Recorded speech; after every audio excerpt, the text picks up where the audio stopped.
Hey folks, back with another scale model video. This time it's of a kit that I built many years ago, but recently took off the shelf and decided to refresh a little bit. Now this video isn't about this kit particularly, but rather revamping previously built kits and giving old glue bombs a new lease on life. Now this kit in particular is a Revell Ram VTS, initially released sometime around 1998, and I built this actual kit about a year or two after that. Now, I was very much a kid and a novice at the hobby at this point, but I had been building for a little while, up until this point. It was mostly glue bombs under the supervision of my father. But it was right around this time that I started to take more time and focus more attention on things like finer detail, fit and finish, fitment of body panels, and basically cleaning up flashing and stuff. I was really taking my time during the build and focusing on each step. So this kit is pretty significant to me for a number of reasons. Now my history at this point with this kit is such that this wasn't the first attempt at a VTS build. The reality is I actually built a Ram VTS about a year or two previous when they first released the kit. And that turned out to be a horrible glue bomb. I barely got through the kit.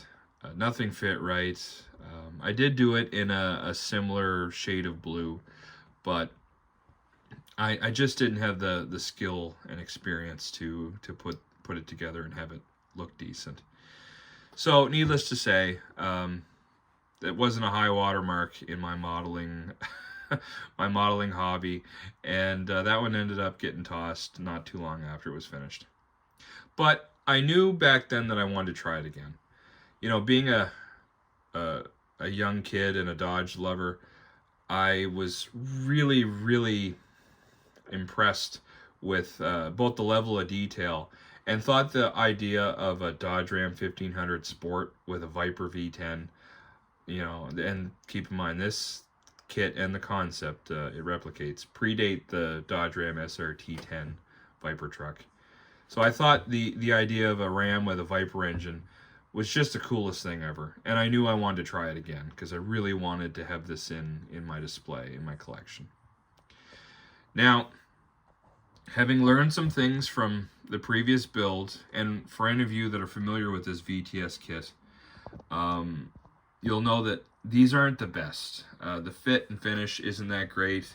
Some things are off, like the front bumper and stuff.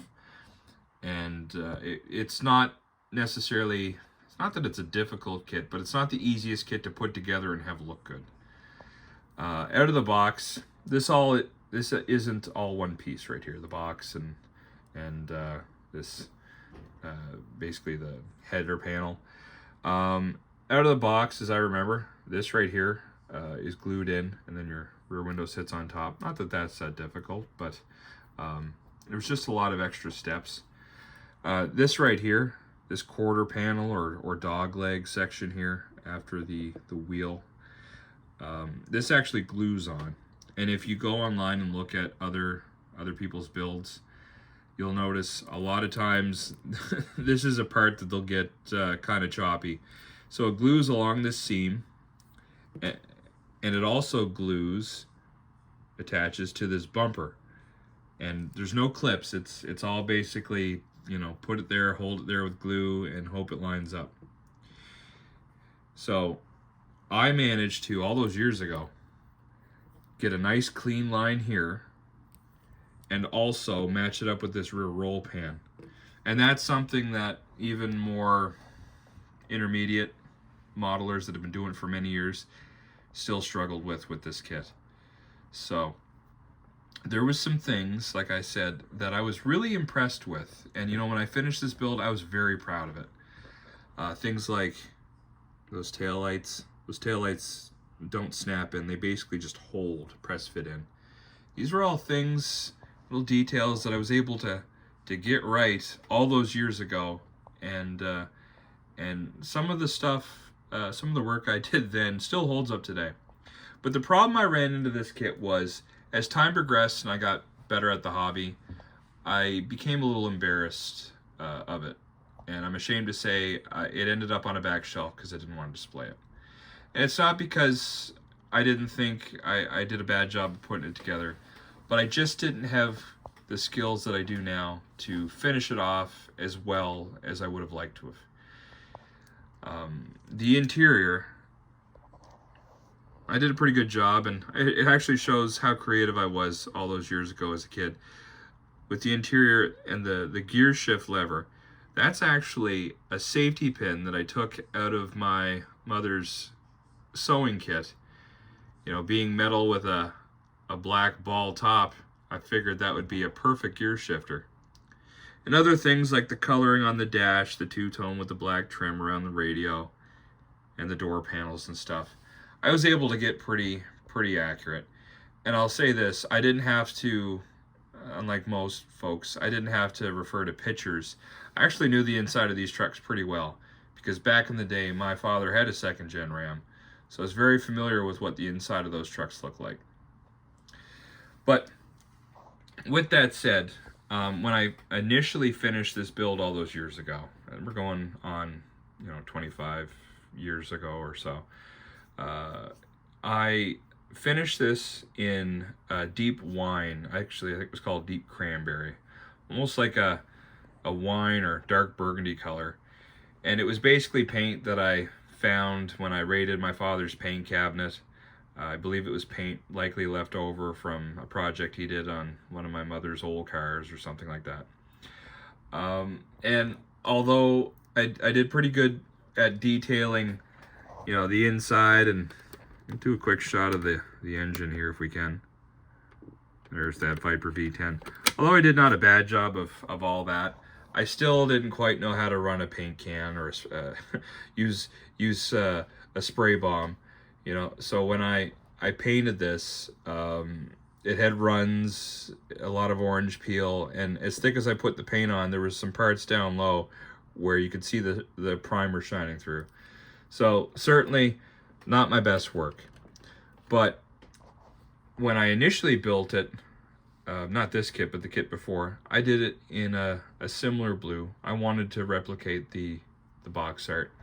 Now when I saved my pennies from mowing grass and stuff like that to buy this kit again, to take a second stab at it, I did go to the hobby shop and also pick up some paints for the interior, but I just used what exterior paint I had laying around, and in this case it was actually paint I took from my father. But after many years of seeing this kit on a back shelf and being saddened about how I kind of became ashamed to show it, when friends would come over that were also fellow modelers, they'd ask me about this glue bomb on my shelf, and I'd have to explain how I built it when I was a kid. I was kind of tired of doing that. So, like I mentioned before, I wanted to bring this to the level that I was shooting for all those years ago. I didn't want to touch any of the originality, like some of those finer details that I showed you that I did all those years ago as a kid. That work still holds up pretty well today, so I didn't want to take it apart and redo it completely, because there's a lot of stories and good memories with this kit. But I wanted to just refinish the outside and have it something that I could display, but still tell the story behind the build. Now I went through my own paint collection just the other day and found that I had a can of, I have a bit of Viper GTS Blue Pearl. It was paint that I had for a project that I ended up never using. So what a real treat to do this Viper truck in actual Viper Blue. When I did it, I didn't take it down, or when I resprayed it just the other day, I didn't take it down to bare plastic. I actually painted right over the paint I had on that. I sanded down any imperfections because the paint underneath was quite runny and uneven, and I tried to level things out as best I could, and then I just resprayed it. Now some of the detailing with all that paint kind of got washed out. As you can see, the lines aren't so sharp on the body anymore, but overall it still shows very well. I'll tell you, it looks good in person. And this is how I always wanted the truck to look. But with that said, again, keeping everything else original, I still have the story attached, and now I can finally, after all these years, display the truck with pride, and basically picked up where a much younger and much less experienced version of myself pick up where he left off. Now this takes me back to speaking about revamping previously built kits. I talked to many modelers that have been doing this for several years, and like a lot of modelers, I was looking for new challenges, things that I haven't done before. And I'll tell you, there's nothing funner than taking a previously built kit and trying to rework it a little bit and see what you can come up with. And a lot of modelers are starting to do the same thing. You know, taking these old built kits, and you know, some of which are glue bombs, whether they be yours or somebody else's work, is fun. And it's almost like restoring an old car. You know, you don't know quite what you're starting off with, and you do your best to take them apart, sometimes without instructions, and you're not quite sure what the end result is. But I'll tell you, it's a lot of fun, and it's a cheap kind of side hobby to get into. With this, I basically took it all apart. Well, I shouldn't say I took it all apart. I took the body off the frame. I taped these lights and stuff because I was so proud of the fact that I got them in there to begin with. And although now I have no problem doing finer touches like this, I really wanted to keep the originality of my work from all those years ago. So that's why I basically just used a small pocket knife to pry the chassis off and, you know, remove it, but disturb as little of it as possible. Things like this glass that has a crack in it from all those years ago when I first put it together. They're still there, and I want them there because they tell a story, and there's a lot of memories behind this build. Well, as I mentioned, some of my fellow hobbyists that build models have been picking up glue bombs and previously built kits. And not only is it a fun new challenge, it also is an economical way to build kits that you might not normally get your hands on. You know, going online or going to a flea market and finding a long since out of production kit that's been built, maybe something from the 60s. You know, a kit that might cost you, if it was unsealed or unopened and still sealed in the box, might cost you hundreds of dollars online. You can pick up built for 10, 20, 30 bucks sometimes. They're not very expensive most of the time. And although it's not necessarily as easy as taking something from scratch that's never seen paint and never been taken off a tree, it's exciting. It's a new challenge. It's something that if you haven't done it before as a modeler, it's definitely a new experience, and you're able to basically get into those vintage kits, some of these vintage kits, for a fraction of the price, and not feel guilty about opening up a sealed box on a out of production kit that hasn't been available for many years. And you can do it for not a lot of money. And I'll tell you, just like restoring a car, it's pretty cool. You get a story to tell. You can take some pictures along the process. I didn't take any pictures of this. You know, I was a little embarrassed about what the paint looked like. But if you follow some of these other scale modelers on the forums and on YouTube that have posted videos and pictures of their restoration projects, it's really cool. And I'll tell you, that's a fun and cool aspect of the hobby. And if you haven't done it yet, it's worth checking out. Now, this kit in particular, this Ram VTS kit, it's still in production. Now I believe it's offered from Monogram. But it's definitely worth checking out and building if you are into second-gen Dodge trucks.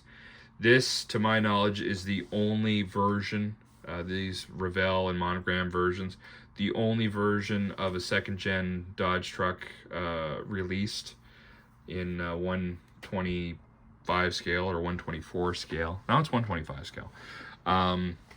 With the exception of a couple of snap tight or snap together kits that I think Revell or AMT released. But this is the only version of a 1500 in detail that was ever made, up until now anyway. So worth checking out. Not the best kit, doesn't fit very well. But again, this video is all about restoring previous builds and giving old glue bombs a new lease on life. So if you got an old glue bomb, or you come across an old glue bomb, don't be so quick to throw it out or dismiss it. Take it home, or take it out of the box or off the shelf. Take it apart and see what you can make of it.